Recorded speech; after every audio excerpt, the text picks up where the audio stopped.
자, 사울이 다윗을 죽이려고 폭주하기 시작한 것을 우리가 지난주부터 보고 있습니다. 사울의 마음이 변덕스럽게 요동치자 그런 사울의 권위 아래에 있는, 그런 사울이 겨냥하고 있는 다윗의 삶도 같이 요동하고 있습니다. 생명의 위협을 느끼고 숨고 도망치고 있습니다. 자, 당장 보기에 이 사울의 변덕스러운 감정과 충동적인 결정들이 다윗의 삶을 흔들고 있어요. 여러분, 이건 현실이에요. 실제로 일어난 일입니다. 다윗의 삶이 흔들리는 거 맞아요. 그런데 우리가 한 걸음 떨어져서 큰 틀에서 하나님의 관점으로 본다면 다윗의 인생을 지금 주관하고 계신 분은 사울이 아니라 하나님이십니다.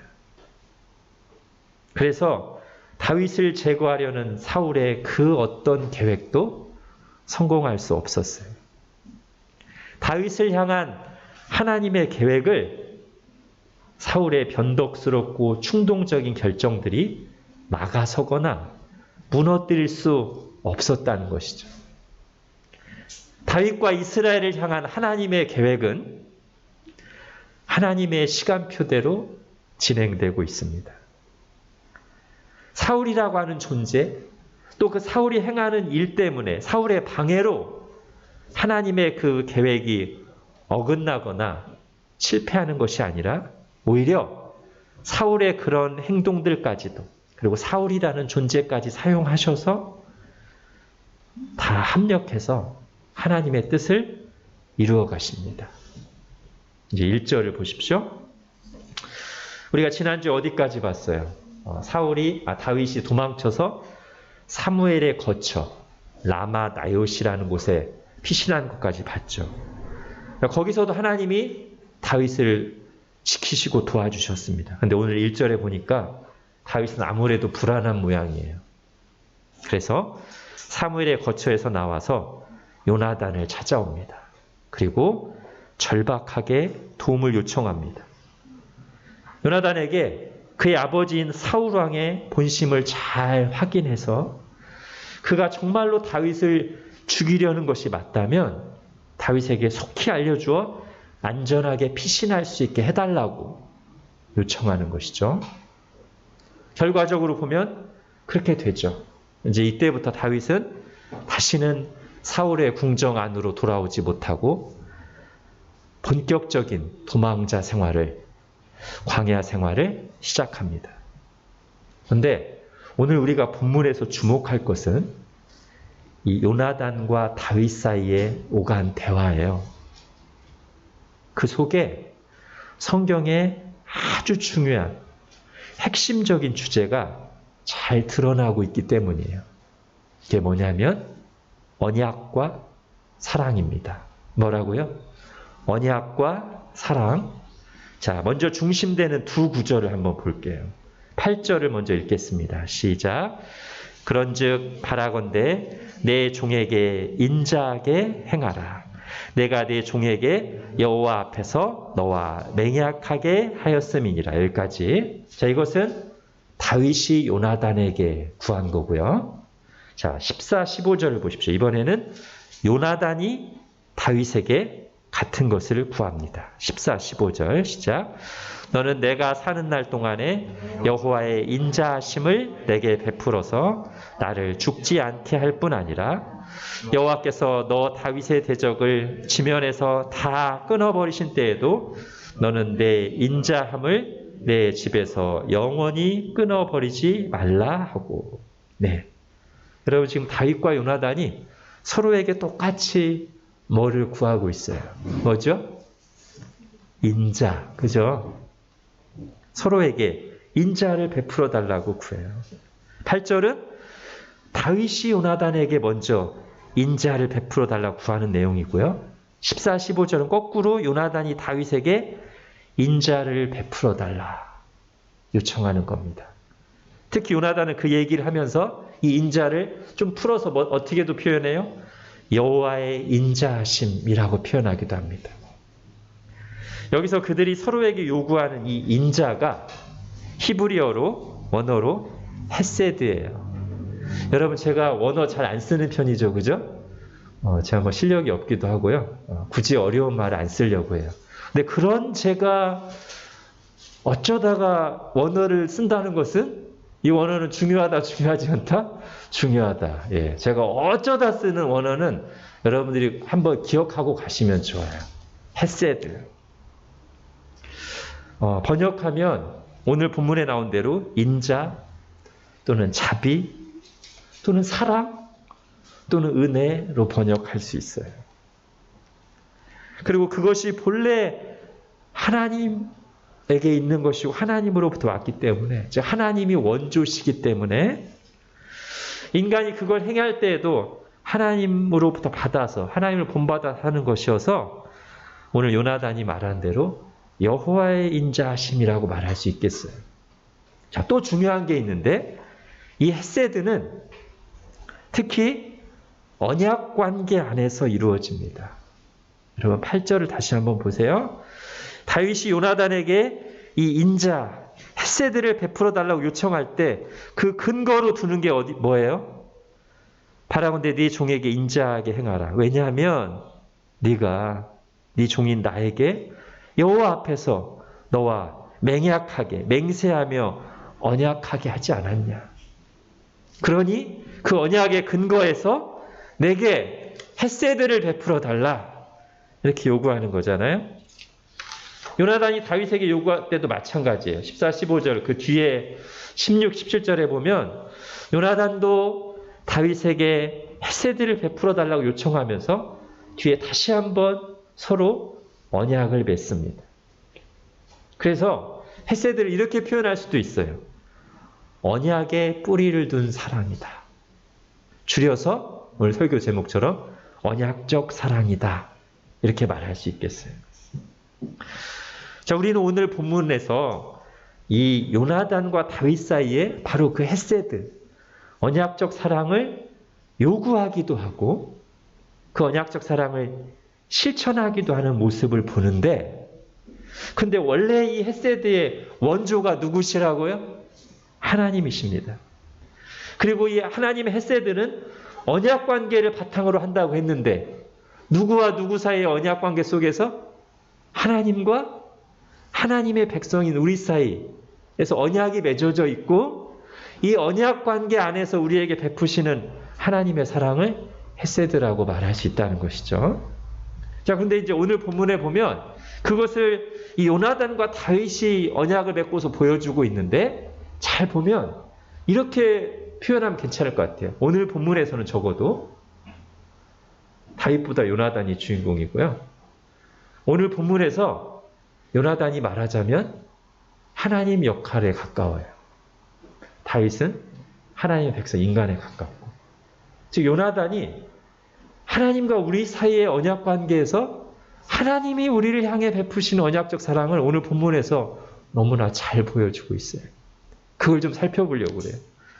자, 어떤 점에서 그럴까? 첫 번째, 여러분 요나단이 먼저 사랑하고 주도적으로 언약을 맺습니다.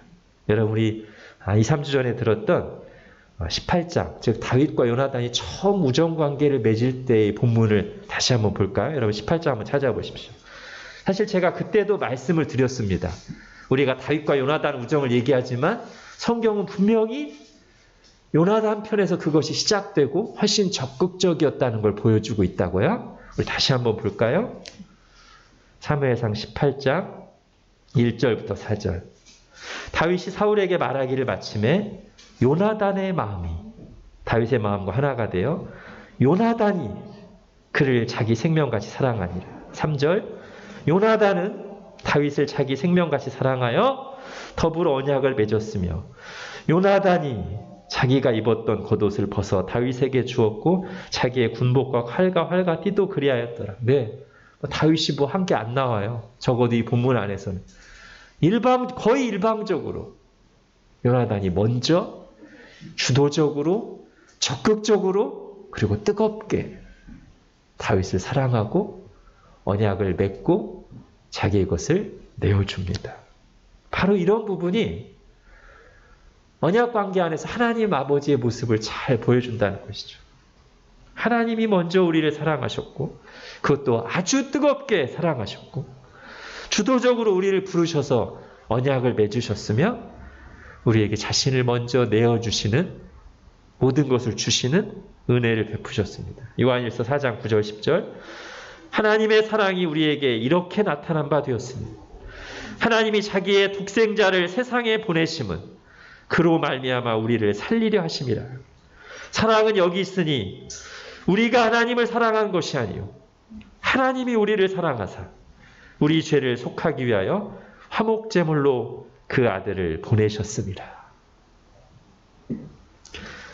자, 두 번째는요. 요나단이 어떤 모습이 하나님을 닮았냐면 요나단이 계속 다윗을 찾아와서 말로 하나님의 뜻을 다시 한번 다윗에게 확신시켜주고 용기를 북돋아주고 힘들 때 붙들어줍니다. 오늘 본문에서도 그 장면이 여러 번 나오고요. 23장에도 가면 찾으실 필요는 없습니다. 제가 읽어드릴게요. 23장에서 사울의 아들 요나단이 일어나 수풀에 들어가서 다윗에게 이르러 그에게 하나님을 힘있게 의지하게 하였는데 곧 요나단이 그에게 이르기를 두려워하지 말라. 내 아버지 사울의 손이 내게 미치지 못할 것이요 너는 이스라엘 왕이 되고 나는 네 다음이 될 것을 내 아버지 사울도 아신다.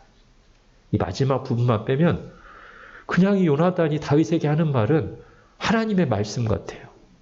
하나님을 힘있게 의지하게 하며 두려워하지 말라 하는 요나단의 말들이.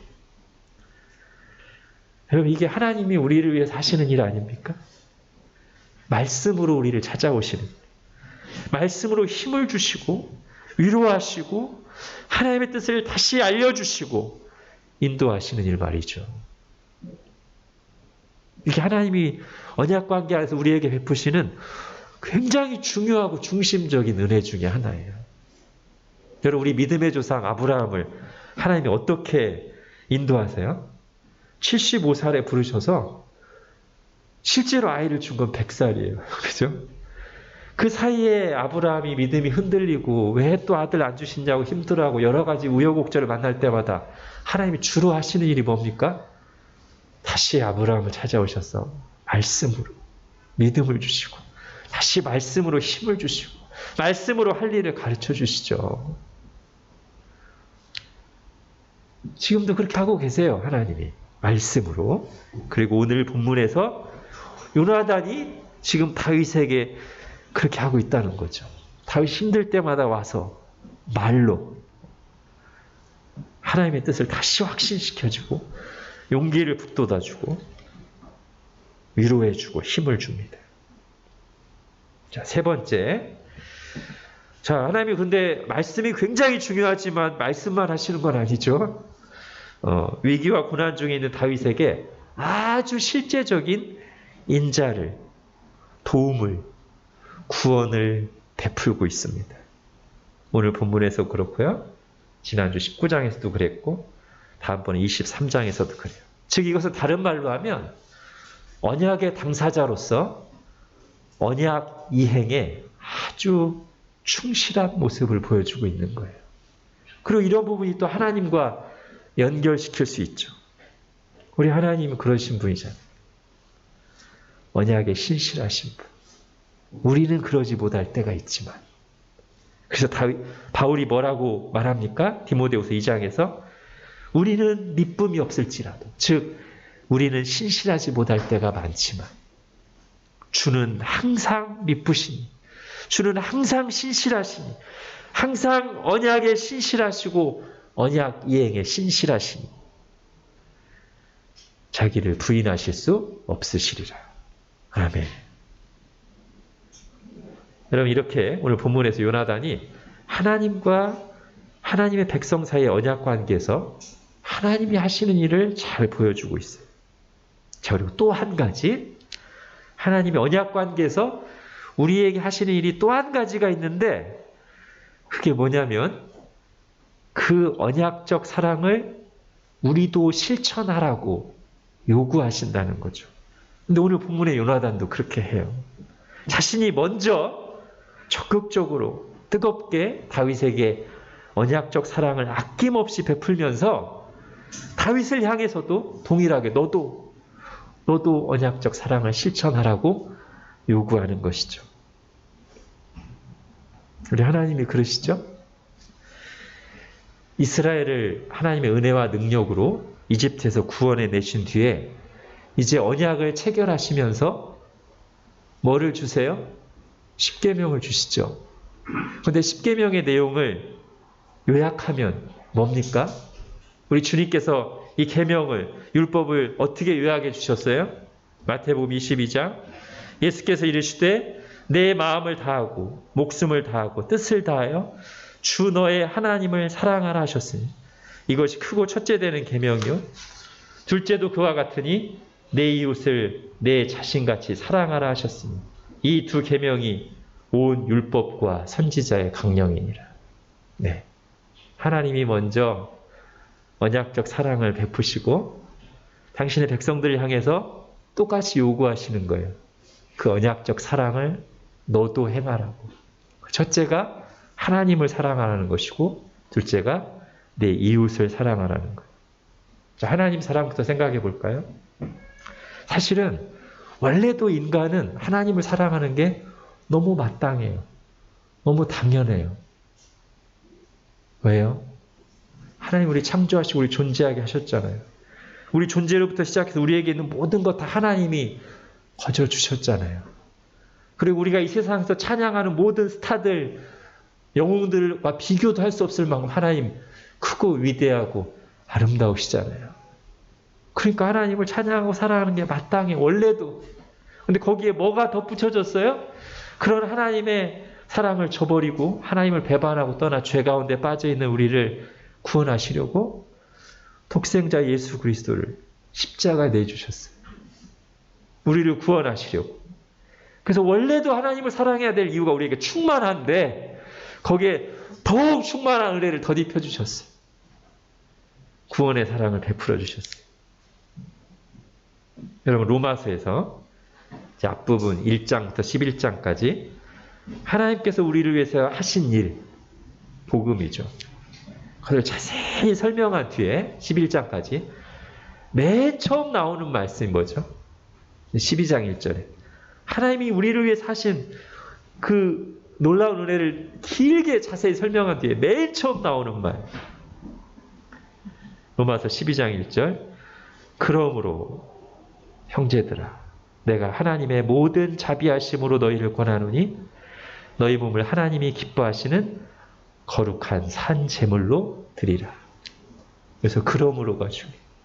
그러므로 하나님의 그 크신 사랑을 받았으므로, 사랑을 받기 위해서가 아닙니다.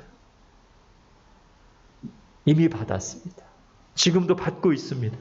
너무 큰 사랑을 받고 또 받습니다. 그 사랑 안에서 사랑합니다. 그러므로 우리도 자신을 거룩한 산 제물로 하나님께 드리라고 합니다. 이게 이제 말하자면 앞에 나온 그 표현의 비유적인 표현이에요.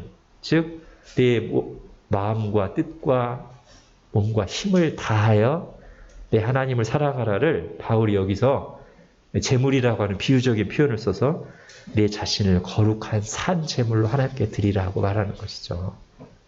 우리가 그렇게 큰 사랑을 받았으니 그러므로 너희도 하나님을 사랑해라. 모든 걸 다해서 언약적 사랑을 이행하라 라고 말하는 거예요. 두 번째, 형제 사랑을 명하시죠. 그 사랑은 하나님 사랑은 형제 사랑으로 이어집니다. 새 계명을 너희에게 주노니 서로 사랑하라. 내가 너희를 사랑한 것 같이 너희도 서로 사랑하라. 사랑하는 자들아 하나님이 이같이 우리를 사랑하셨은즉 우리도 서로 사랑하는 것이 마땅하니라. 여기도 그러므로를 넣으면 딱 적당해요. 그죠? 하나님이 우리를 이같이 사랑하셨은즉 그러므로 우리도 서로 사랑하는 것이 마땅하다. 여러분 원래 이 언약적 사랑이라는 것은, 언약이라는 것은 두 당사자 간에 이루어지는 거잖아요. 두 당사자가 지금 누굽니까? 하나님 그리고 하나님의 백성인 우리예요. 그죠? 이 두 당사자 간의 언약적 사랑을 이행하는 건데 하나님은 이 관계 속에서 논리적인 귀결로 당연히 나올 수밖에 없는 뭐를 요구하시냐면 하나님의 백성들이 서로 사랑하기를 요구하세요. 왜죠? 하나님을 사랑하라고 하시는데 오늘 요나단이 다윗을 사랑할 때 나온 표현처럼 요나단이 다윗을 어떻게 사랑한다? 자기 생명같이, 자기의 자신같이 사랑한다. 그러잖아요. 그러니까 우리가 하나님을 사랑해야 되는데 하나님이 하나님 자신처럼 사랑하는 게 누구냐면 하나님의 백성들이에요. 그렇기 때문에 하나님을 사랑하는 것과 하나님의 백성들이 서로 사랑하는 게 너무나 긴밀하게 연결되어 있어요. 심지어 성경은 보이는 형제를 사랑하지 않으면서 하나님을 사랑한다고 하는 것은 거짓말이라고까지 말합니다. 우리에겐 너무 부담스럽고 찔리는 말씀이죠. 그리고 우리 속에서는 하나님 꼭 그렇지만은 않아요. 저 사람을 사랑하지 않지만 하나님을 사랑해요 라고 우리는 끊임없이 말하고 싶어 하지만 우리 주님께서는 하나님 사랑과 형제 사랑은 절대 분리될 수 없다고 거듭 말씀하십니다. 요한일서 4장 누구든지 하나님을 사랑하노라 하고 그 형제를 미워하면 이는 거짓말하는 자니 보는 바 그 형제를 사랑하지 아니하는 자는 보지 못하는 바 하나님을 사랑할 수 없느니라. 그리고 이 진리를 주님께서 이 땅에 계실 때도 여러 번에 걸쳐서 비유로 말씀하셨어요. 그 중에 하나가 이거죠. 마태복음 25장에 의인들이 대답하이르되 주여 우리가 어느 때 주께서 줄이신 것을 보고 음식을 대접하였으며 목마르신 것을 보고 마시게 하였나이까? 어느 때 나그네 되신 것을 보고 영접하였으며 헐벗으신 것을 보고 옷 입혔나이까? 임금이 대답하여 이르시되 내가 진실로 너희에게 이르노니 너희가 여기 내 형제 중에 지극히 작은 자 하나에게 한 것이 곧 내게 한 것이니라. 자, 이제 한 가지 더 살펴보고 마치겠습니다. 여러분, 요나단과 다윗 사이에 오간이 헤세드는 하나님과 하나님 백성 간의 언약적 사랑을 보여준다고 제가 말씀드렸습니다만 그러나 모든 것을 보여주고 있지는 않아요. 성경에서 하나님과 우리 사이의 언약 관계를 말할 때마다 항상 나오는 빼놓을 수 없는 너무나 중요한 게 있는데 그게 오늘 본문에는 잘 안 나타나요. 그게 뭐냐면 하나님과 우리 사이의 언약은 피 흘림으로 이루어진 언약이라는 점이에요. 즉 하나님과 우리가 언약을 맺을 때는 그 언약을 확실하게 해주는 피의 제물이 반드시 있다는 거예요. 여러분 제가 히브리서 9장에서 몇 구절만 좀 발췌해서 읽을게요. 이러므로 첫 언약도 피 없이 세운 것이 아니니 20절에 이는 하나님이 너희에게 명하신 언약의 피니라. 언약과 피가 같이 가고 있어요. 다시 22절에 율법을 따라 거의 모든 물건이 피로써 정결하게 되나니 피 흘림이 없은즉 사함이 없느니라. 즉 피 흘림이 없으면 사함, 죄 용서가 없느니라. 여러분 이게 왜 중요할까요? 하나님과 우리 사이의 언약에서 이게 왜 꼭 필요하고 중요할까요? 여러분 우리가 언약을 맺는다는 것을 좀 보편적으로 한번 생각해 볼게요. 언약을 맺는다는 것은 특별한 관계를 맺는다고 말할 수 있어요. 그죠? 보통 주종 관계, 그리고 오늘날에도 좀 남아있는 언약 관계가 뭐냐면 결혼 관계예요. 그죠? 서약하잖아요. 하나님과 증인들 앞에서. 어떤 어려움이 있어도 당신을 배신하지 않고 사랑하겠노라고. 언약 관계예요. 결혼 관계는. 물론 오늘날 이게 너무 퇴색하고 가벼워졌지만. 자, 그래서 또 이렇게 생각해 볼 수 있습니다. 언약을 맺는다는 것은 이렇게 특별한 관계를 맺는 것이면서 또 그 관계를 깨뜨리지 않고 견고하게 하기 위한 장치가 또 언약이에요. 서로 무겁게 약속하는 거죠. 이 관계를 깨지 않겠다고. 만약에 이 약속을, 이 언약을 깨트렸을 때는 죽음을 달게 받겠다는 각오와 결단이 들어가 있는 것이 언약이에요. 그래서 언약을 딱 맺고 나면 이제 상대방이 죽음을 불사하고 언약을 이행할 거라는 믿음을 가지고 나도 언약의 의무를 다하는 거예요. 근데 여러분, 하나님과 인간 사이의 이 언약 관계가 체결되었을 때 이 언약을 제대로 지키지 못할 깰 수 있는 불안 요소가 누구 쪽에 있을까요? 하나님과 인간, 하나님께는 없어요. 하나님 완전하시잖아요. 신실하시잖아요. 그러면 어느 쪽에 불안 요소가 있어요? 예, 사람 쪽에 있어요. 그걸 하나님도 아시고 사람도 스스로 알고 있어요. 여러분, 우리 그 초보 운전하는 사람들이 차 뒤에다가 이렇게 붙여놓잖아요. 초보 운전을 표시하려고. 그 중에 가끔 재미있는 내용들이 있는데 이런 것도 본 적 있어요. 나도 내가 무서워요. 굉장히 와닿죠. 근데 우리가 그래요. 우리가 하나님과의 관계에서 내가 나를 신뢰를 잘 못할 때가 있어. 나를 정말 제대로 알면. 여기서 잘 생각해 봅시다. 왜 하나님과 사람 사이에 언약을 맺으면서 피 흘림의 제물이 필요할까? 그 피 흘린 제물의 용도가 뭘까? 언약을 어겼을 때, 만약에 언약을 어기면 이 제물과 같이 너도 피 흘리고 죽을 것이라고 경고하기 위해서, 예, 그게 세상에서 일반적으로 언약을 맺을 때, 맹세할 때 피를 포함시키는 이유예요. 그러나 하나님과 사람 사이에 언약을 맺으면서 흘린 피는, 그 피의 제물의 용도는 그게 아니에요. 어떤 면에서는 그것과 반대 개념의 피 흘림이에요. 즉, 언약을 어기면 이것처럼 피를 흘리고 죽게 될 것이라는 경고가 아니라 이미 피를 흘려 죽었으니 우리의 언약은 절대 깨질 수가 없다고 확증하며 선언하는 의미의 피 흘림이에요. 자, 하나님과 인간 사이에 누구에게 언약을 깨뜨릴 불안 요소가 충만하다? 사람이에요. 이걸 하나님도 아시다고 했어요. 그럼 하나님 편에서는 둘 중에 하나를 하셔야 돼요. 첫 번째는 이렇게 믿을 수 없고 불안정하고 배신할 기운이 가득한 이 불안한 종자와 아예 언약을 맺지 않는 것. 그게 하나님이 취할 수 있는 첫 번째 선택이고요. 두 번째는 그들의 모든 불안함과 실패와 연약함을 덮고도 남을 만큼의 담보를 미리 받아놓는 거예요. 자, 돈으로 설명하면 조금 더 와닿을 것 같아요. 자,